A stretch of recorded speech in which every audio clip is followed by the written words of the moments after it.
The topic of mass spectrometry, you've probably heard about it, on like a TV show, like a CSI show. They'll talk about doing a mass spec on something to determine what it is. So what's going on with that? You're trying to figure out what the molar mass of something is, because if you can find out the molar mass, it becomes a lot easier to determine what the actual substance was. How do we deal with that? Well, the first thing that happens is you take an atom or a molecule and you convert it to an ion. How?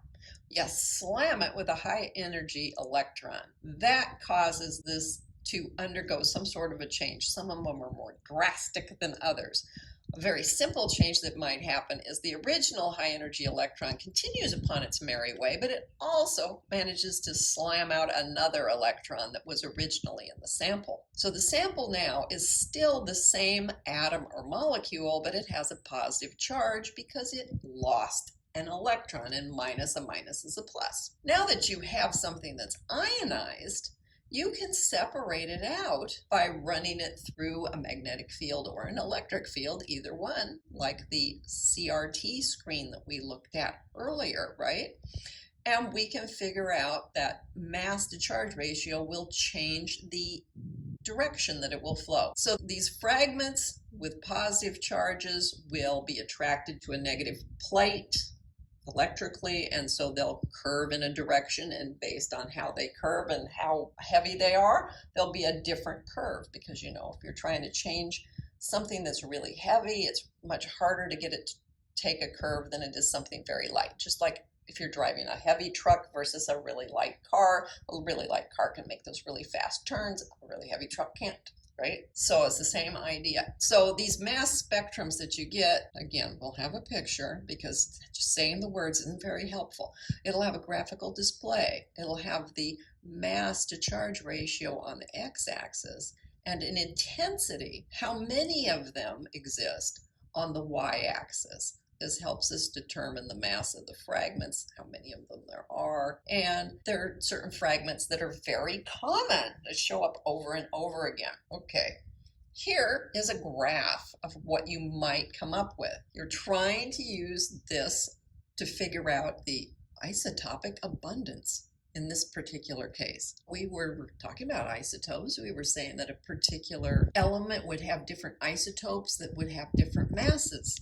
Now, if you knock an electron off of that, it really doesn't change the mass. So I can look at this and say, whatever it is that I'm breaking apart, almost all of it has a mass to charge ratio, and the most likely charge is just a 1, okay, of 36. But there are some 35s, very few 37s, and a few 38s.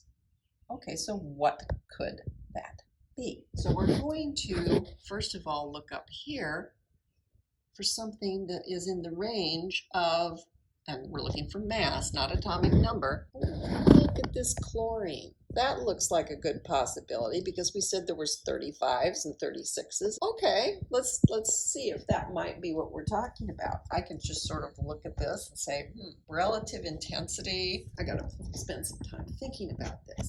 I see a 35, I see a 36, a 37, and a 38 bar. Okay, now relative intensities. If I look at these, I'm just going to put the numbers that I see here. So this one for 36 was very near 100.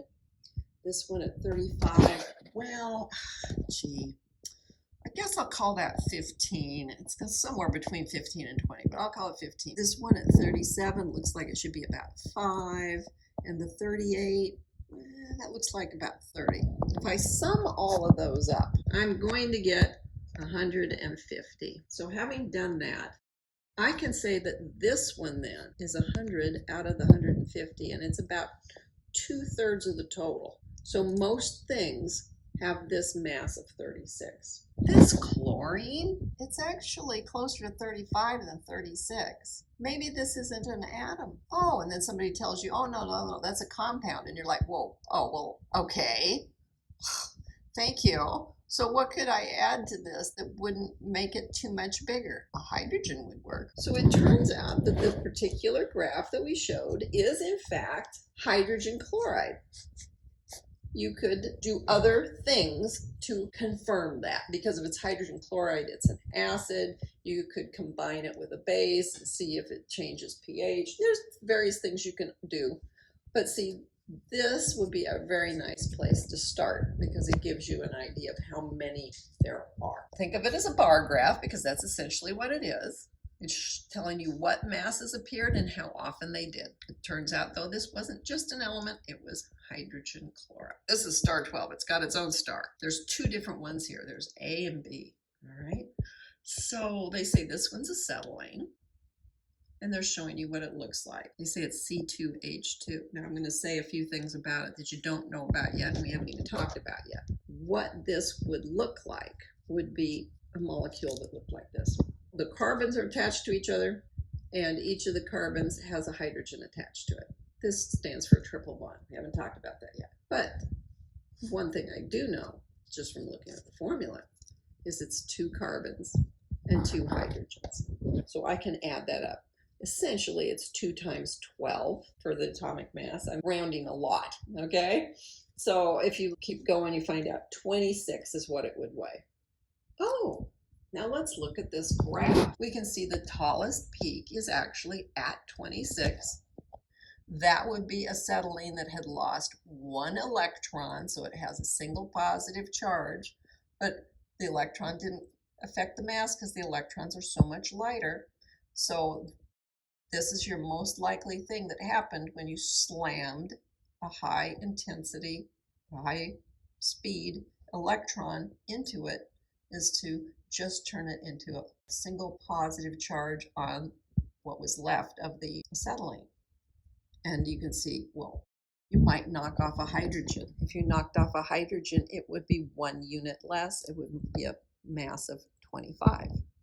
Even less likely to knock off both of them. Now, if you've knocked one off of something, it could be that one of the other acetylenes will grab onto hydrogen. Very unlikely, but it could happen. So you see a little peak there. So this is what is going on. It's all the different possibilities that could happen after you made things very exciting by hitting it with that high velocity electron. Now, what about this one? Oh, that's a little more complicated. Well, it's benzene, so it should be a little more complicated. C6H6. I'm not even going to draw it for you right now. I'm just going to say C6H6. If I start adding that up, it's 6 times 12 and 6 times 1, and you end up with a grand total of 78 for the mass. And let's see how that compares with our graph. Oh, look at that. The very highest peak is indeed 78. That's just a benzene molecule that has lost an electron, and minus minus is a plus, so it's a positively charged ion based on benzene. Now there's some other interesting stuff here, the same sort of thing where you could knock off a hydrogen, and so it's 1 step less, it's 77. The other possibility here, instead of just picking up a hydrogen, is maybe there was some deuterium involved, which would weigh more than a standard hydrogen.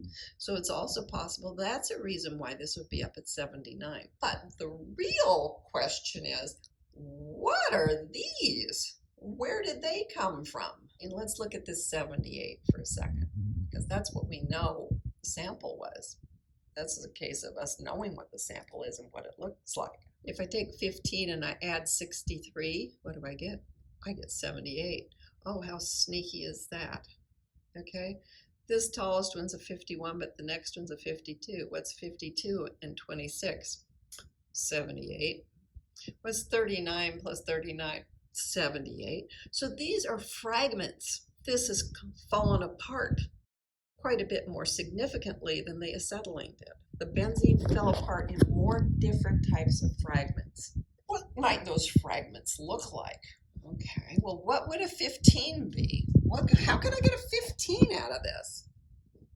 Well, clearly it has to have a carbon in it because carbon's like 12, right? So here's a carbon at 12. That's most of it. Well, then it would be 3 more H's. This would be a CH3, which is a group. I'm just going to put this because it would be attached to things normally. Right now it isn't because the mass spectrometer beat the heck out of it. But this is a very stable group. It's called a methyl group, a very stable formation. And if you knock a carbon out and there's a whole bunch of hydrogens around, it's likely to reform a methyl group before it gets measured even in your mass spectrometer. The C6H6 would not normally have a methyl group. I'll just draw it quick like. It's not a good drawing, okay? Don't expect good drawings out of quick ones like this. And these would be double bonds, and then you'd have H's out here. This is why nobody ever draws them, because it takes too long to draw them. That's why you use the more abbreviated way of saying, oh, C6H6, and then everybody's supposed to know this. So you can see none of these carbons has 3 hydrogens attached to it. But if you've managed to knock a hydrogen off somewhere else, and you've managed to break this up so there's a C and an H, oh man, if it can grab another hydrogen, it'll quick, real fast, it will end up looking like a methyl group. So that's a very stable structure. That is the end of chapter